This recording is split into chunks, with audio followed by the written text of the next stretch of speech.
Hey, what's up, everybody? I'm not gonna lie, man.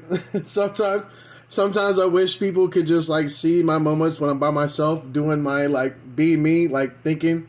I know I'm gonna get serious in a second, but like I saw my teeth, and it looked like I have like fangs.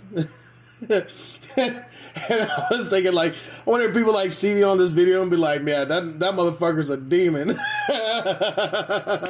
Oh shit! I'm sorry. I'm just laughing at my own, how my body structure is, because I've seen people like they have real fangs, but like I know sometimes I'm probably like, oh,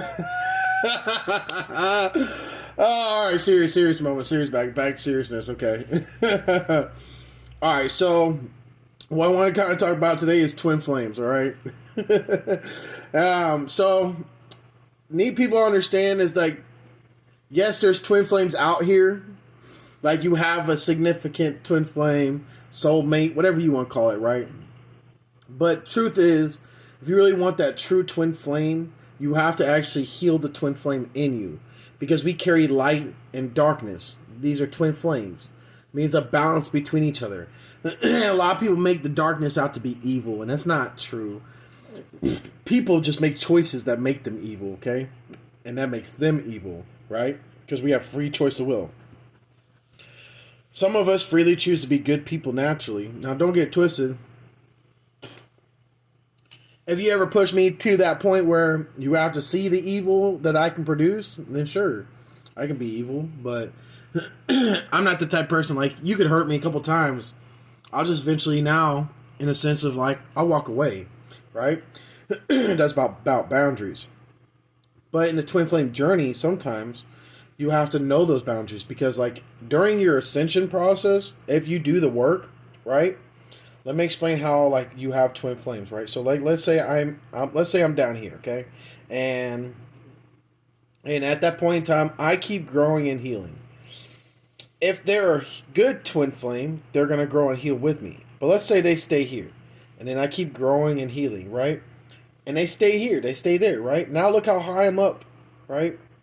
Means our conversations are going to be different. Our mindset's going to be different. Not expecting a lot of people like, and what I mean by this is like, okay, if I were to start dating somebody who just freshly started getting to the spirituality, but they can learn and they have a strong growth game, that means they put effort into the work that they need to do anyways, we would have no problem because I promise you, within like, let's just say because we're together and now I'm spending time teaching her. And on her own time, when she's doing she keeps doing the work, right? So then when she comes back, let's say I'm here and she's here, right? And she does the work. If she learns from me, I'm going to be able to bring her up here faster than someone who doesn't know what they're doing, trying to figure it out piece by piece, right? But the reason why it's okay to work like that, right? And that's crazy how this looks dark and this looks light. Light and darkness. Sorry. I'm telling you, see, my mind be out of here. Just be like seeing things, all right? But like, back to what I'm saying. So let's say she keeps doing the work. Our conversations are always going to be elevating. So even if they're little spots at a time, like it's always going to be elevating, and I'm going to still keep rising. And because she's elevating now, she's going to help elevate me eventually till we become a balance, right? Till we're up in heaven, right? But back to what I'm saying, now let's say she does not choose to believe in that path and choose to do the work. Then it means your conversation is going to be you're going to have to always bring yourself down here to her level and have her level conversations. Which means there's no growth for you. There's no elevation. There's no happiness because you're going to you're going to be bored because you're going to be, I'm an intellectual. Spirituality is an actual intellectual journey because you're going to have to learn to grow and you're going to have to understand science and the human anatomy. Like, let's say you want to be a healer, you need to understand the human anatomy, which you need to understand the crap, I can't remember the word. The biology of the body, the human anatomy. You're gonna have to learn everything. That's to become a real healer. You're gonna have to learn what it makes up of the body so that you can heal that body to a T, right? If you want to be an astronaut or like you want to do space work, right? You're gonna have to learn like astral travel, but you're gonna have to understand space.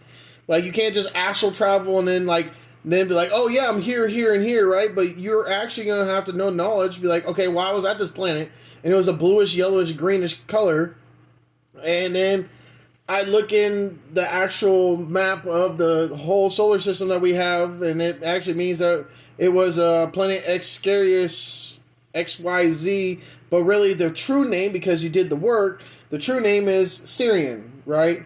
So like, you're doing all this work to elevate your spiritual growth, and then you can't even have a regular conversation because people are at that level of consciousness.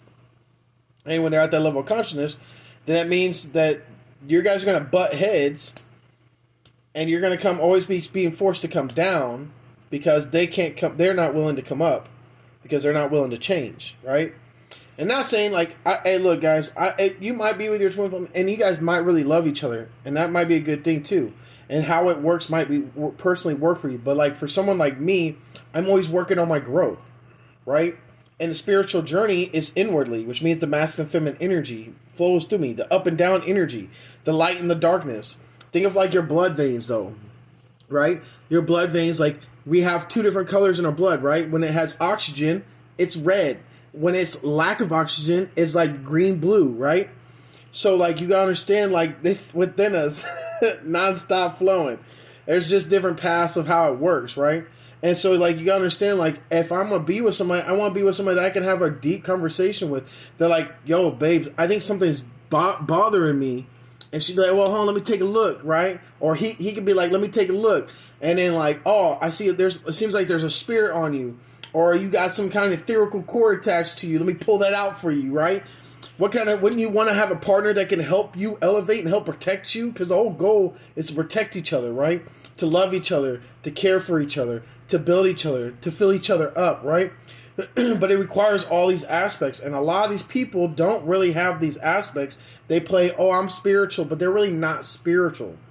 So like, if you're going to go down the spiritual path, you need to make sure you're with someone who is always elevating, who's always putting in the time to work to be better than they were yesterday, being better than they were last year. That they look at themselves and go, I'm a fuck up and I need to fix this shit so I can be a better human being, right? Like they have to have that mindset. If they do not have the mindset to change, it's almost damn near close to a narcissist or someone who's just an NPC, a non-playable character. And if you want to be a playable character in this game, you want to be one of the main characters making moves and helping changing this world and elevating and exiting out of this unit, out of this field, playing a field, right? You have to do the inner work, the twin flame inner journey. And if you want to find a significant twin flame soulmate, you have to make sure that they have a strong growth game within their all aspects, which means they have drive.